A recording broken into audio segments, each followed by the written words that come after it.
Alright, we're going to talk about an earthquake for a second. Alright, supposing you were watching an earthquake hit somewhere and it told you to release this many joules of energy.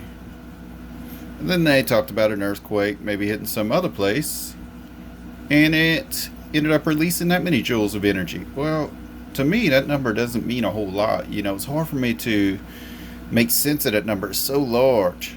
So what they ended up doing was creating something called the Richter Scale. In the Richter Scale, this would be magnitude 7 for this large number, so it'd be a magnitude 7 earthquake, and this would be a magnitude 8 earthquake here.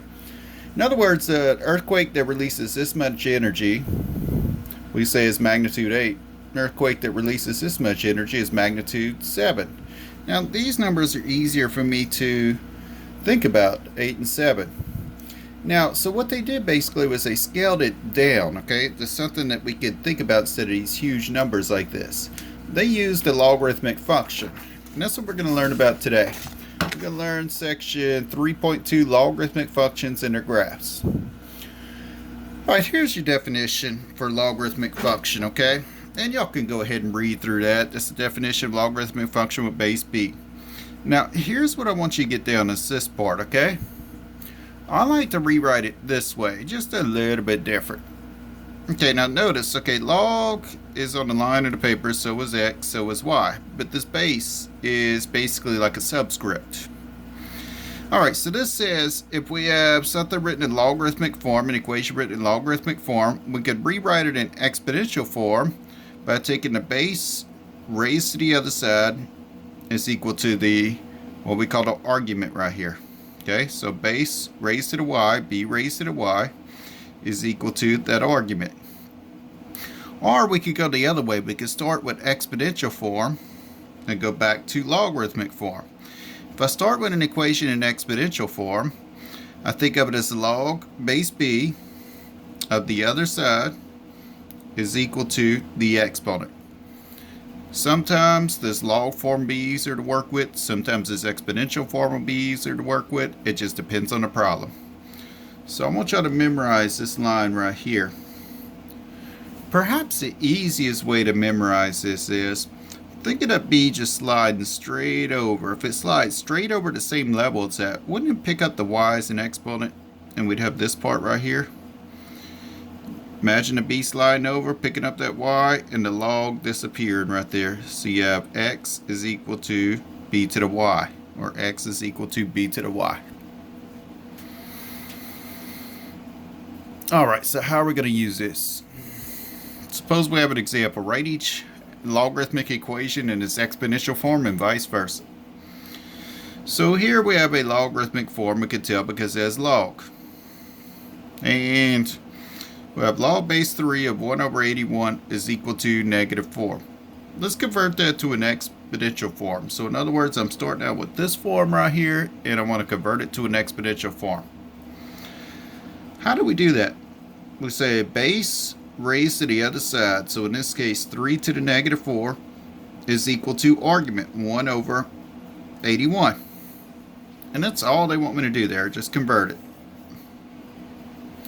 Let's do part B. Part B, we have natural log of 3 is equal to x.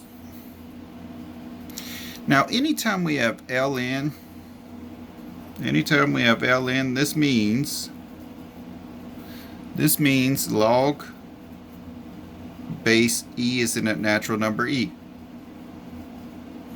Anytime we have log with no base written, that means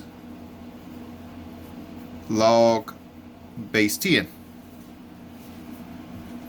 And usually you see log base e written this way. Usually you see log base 10 written this way. So right here, what do I actually have? What I actually have is log base e of 3 is equal to x, I could think of it as. Let's convert it to exponential. So we say base raised to the other side, e raised to the x is equal to the argument of 3. There we go. There's an exponential. Alright, let's look at C. Suppose for C I have log base 3 of 729 is equal to 6. To convert this to an exponential, I'm going to say 3 raised to the 6. It's equal to 729. That's all they want me to do there. Convert log to exponential like that. All right, let's take a look at maybe going the other way.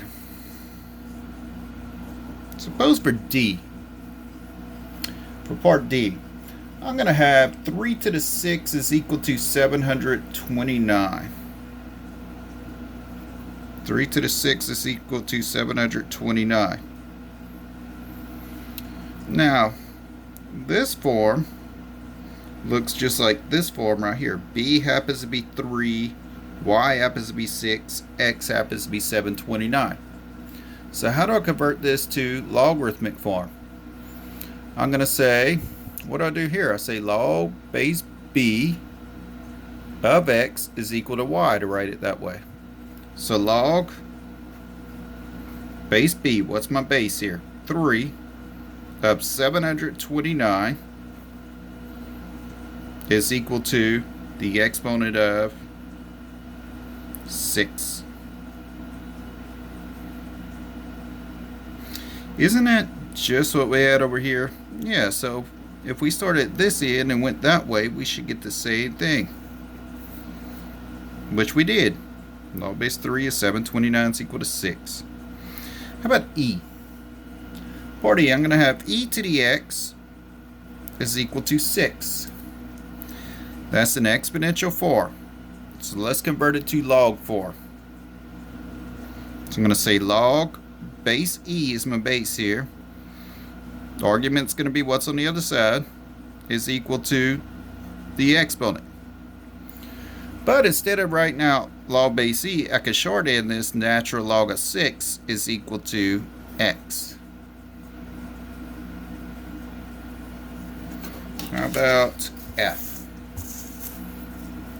F. Alright, for part F, let's look at, I don't know, maybe something like 7 is equal to the square root of 49. Well, that kind of doesn't look like either this form or that form. Well, it's definitely not this form. There's no log. But it's really actually this form. An exponent form. Because can't we rewrite this as 49 to the 1/2? So now it's an exponent form. Let's convert it to logarithmic form. Log base, what's my old base? 49. The argument's going to be what's on the other side of the equal. It's equal to the old exponent of 1/2.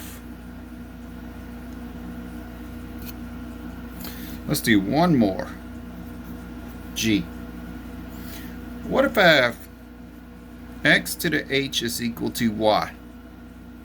That's an exponential form. So I could rewrite this as log base x of y is equal to h.